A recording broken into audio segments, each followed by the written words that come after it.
look at polling and you talk to Americans, they seem to have lost confidence in you, trust in you, your credibility has taken a hit. If I was interested in polling, I wouldn't have run for president.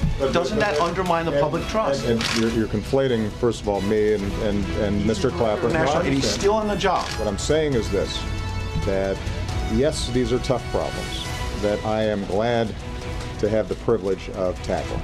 I'm sure that I will have even better ideas after a couple of days of sleep and sun.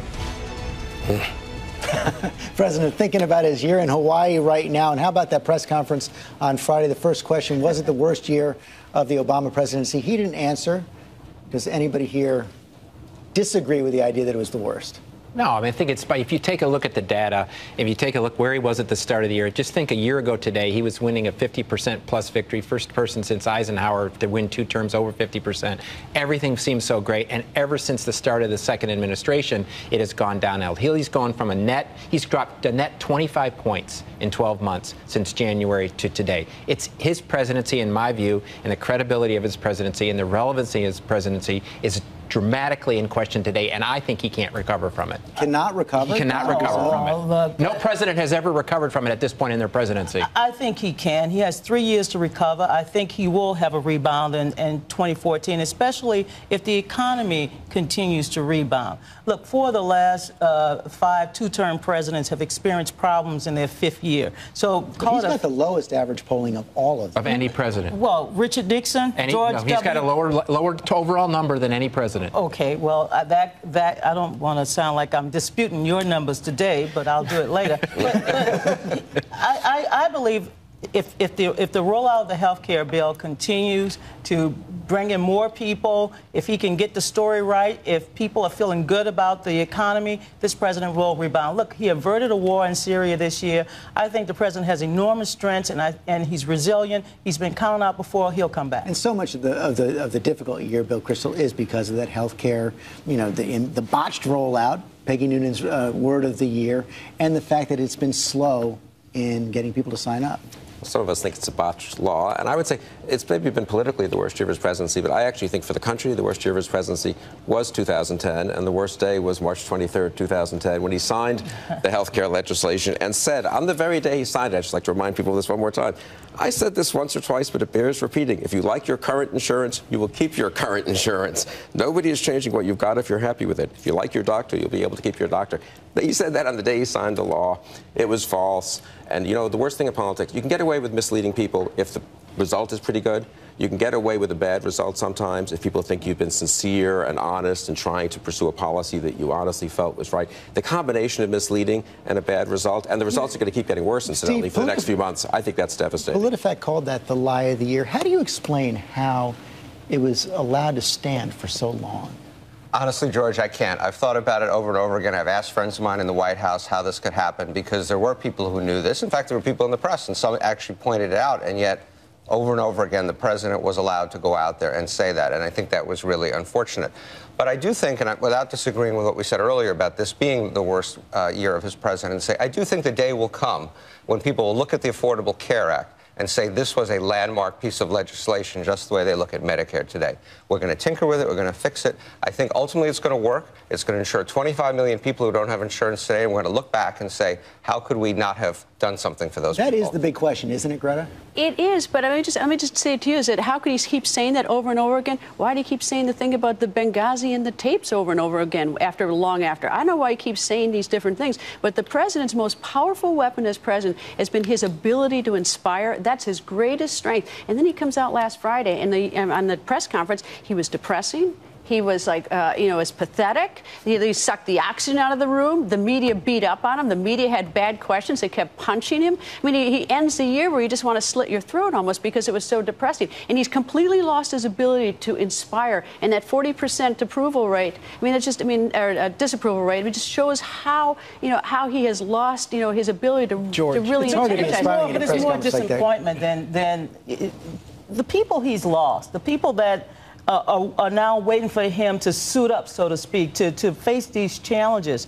They're the people who they are hopeful that he will come back because they're dependent on him to fight for them. But he wasn't fighting even on Friday, Donna. He came out at the end of the year and he thought, Really? I mean, Well, this is someone who's coming out and selling himself? To me, one of the best lines, which is so telling, is whenever a president, it was almost word for word what George W. Bush used to say in year 5 and in year 6, when he said, if I paid attention to polling, I wouldn't have run for president. Anytime a president says that, means they're on the opposite side of polling, where they stand in this country. To me, I know we've talked about Obamacare. I sit on the board of a charity hospital. I think there's some very good elements of Obamacare that are going to provide a lot of good things for the country. It's not fully about Obamacare. To me, what's going on in the country right now is, one, they question the president's ability to manage anything, the government as a whole, and his competency to manage it and whether or not they trust him. The other thing is we've seen a lot of good economic signs in this country. We have the GDP up, the stock market's at record highs. Right. But the majority of the country does not feel any real impact. It's been over a generation since there's been any real increase in their financial situation. The president won't get credit until the majority of the country feels benefit. Can I say 2 things about that? First of all, I don't disagree with your analysis of the polling. We can argue about the specific numbers later. But his 40 or 41% approval rating, Congress's approval rating, 13%. It's very hard to be an effective president when you have a dysfunctional, divided government up on Capitol Hill and you can't get business done. And that gets to the question, is there anything the president and Congress could do, to address the problem that Matthew just talked about? This problem of a lot of people who have been unemployed for an awful long time, not getting out of long-term unemployment, and for most Americans, their incomes have been stagnant for a generation. There's 1,000 things that Congress could do. Matthew's analysis of the problem is exactly right. That is the problem, that people's incomes have not gone up. I don't think that's the president's fault. He will get tagged for it. There's 1,000 things Congress could do. We could have a budget that actually made sense, where we weren't cutting investments in education and R&D and infrastructure, all the things that actually bring hope for a more productive economy and more income growth. And instead, we're doing these mini budget deals that are just sort of kicking the can further and further down the road. So there's 1,000 things we could do. When I hear Steve say there are 1,000 things Congress can do, I reach for my wallet, and I think an increasing number of Americans do. Look, I think it could be, this is a big debate that will go on for 2, 3, 4 years, maybe longer. Was Obamacare a landmark moment, as Steve said, where we all look back later on and say, how could we not have done that earlier? Or is it a landmark moment where we say, you know what, this was the experiment in big government liberal social engineering.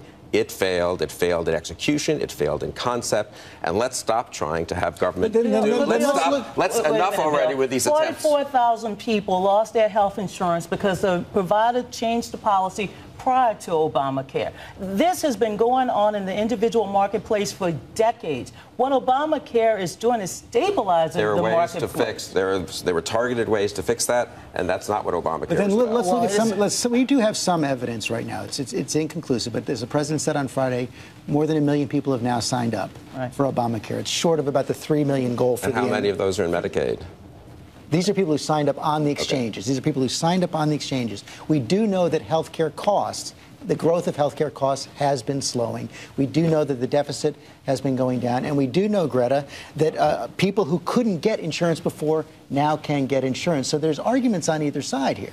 Well, look, I'm for everyone having access to health care, but it's got to be a smart method to achieve health care. And when you have 5 million get dumped, if you destabilize so many American people that they're all worried, if you call for a doctor and you can't get an appointment for 2 or 3 months, whatever the reason is, but just because we have a terrible situation, a health situation in our country where we definitely need reform, doesn't necessarily mean we should pursue a program that may not work. And I think the president, by allowing some people not to pay the mandate, his announcement the other day, I think was an admission that it really isn't working for everybody, that there are a lot of problems. And so, look, I'm for everyone having access to health care. I'm not convinced, and I don't think the numbers show it, that we're going to be able to support this, because I don't think the young and healthy are going to come in droves and sign up. Maybe they will. I hope they do, but I'm not optimistic. That's the lesson in Massachusetts. They waited till the last minute to sign up, and I think that'll be the lesson. And the deadline to get insurance for this year is tomorrow. And I guess one of the big questions, Steve, is as we go forward, are these people going to sign up over the next year, or is the mandate going to continue to get chipped away? Well, I do worry a little bit about it, simply because all this negative publicity has caused people to step back and say, I don't know what this means, I don't know what I should do. And so I worry that the people who are opposed to the Affordable Care Act, to Obamacare, may make this into a self-fulfilling prophecy. I think the experience in Massachusetts that Donna just referred to, 98.5% of the people in Massachusetts now have health insurance. Or can I just say one thing about what Bill said about this big government versus little government argument? I agree, that's an important debate. We had 8 years of little government under George W. Bush. It did not help this economy. It wasn't that little. It wasn't that little government. Well, he was your guy. He was your guy. He was your guy. We did not have a great economic result. It ended in the financial crisis. Incomes went down. The deficit went up. I don't really see how that was a great way to govern this Can I ask you a country. question? The housing policy under George W. Bush was not limited government. It was the opposite, and it led to a bubble, and it led to a terrible financial crash. I agree that both parties have failed in addressing long-term unemployment and addressing the stagnation of middle-class incomes. It seems to me that the party that develops a fresh agenda on that front will be in great shape for 2016. I think the right agenda is not more government, but there are reforms that need to happen. But I think that the party's agenda, I think this is where the Republicans have made the fault, which goes back to this previous conversation. We've created a tremendous amount of wealth in this country in the last 20 years, but only for a very few people in this country. And we just talked about a generation of people, the middle class in this country has seen no growth in income until somebody, and I know Elizabeth Warren's doing this from a populist standpoint, I think the best message for a Republican would be limited government in Washington. They're not doing their job. We can't trust them. And an attack on Wall Street, and basically saying we can't accumulate wealth on Wall Street and think it helps the middle Greta, class. are Republicans ready to take on this inequality debate? Well, I certainly hope that. I mean, look, in 1965, we started the war on poverty, and we failed drastically. So whatever we did to win this war on poverty has been an abject failure. I'd like to see someone come in, much like Reagan came in and said, why don't we just win the Cold War? Why don't we just win the war on poverty? And why don't we come up with some new ideas? Because whatever we're doing is failing, and so we can't keep repeating what we're doing. Well, I don't. One thing on the war on poverty. For years, the war on poverty dropped. Today, it's at its worst point ever, which is, I think, goes to this problem is income inequality. For years of the situation, 5, 6, 7 years, poverty dropped. And then it started rising back up when we went to a completely free market, wealth created in Wall Street system. And that's, to me, a big part of the problem.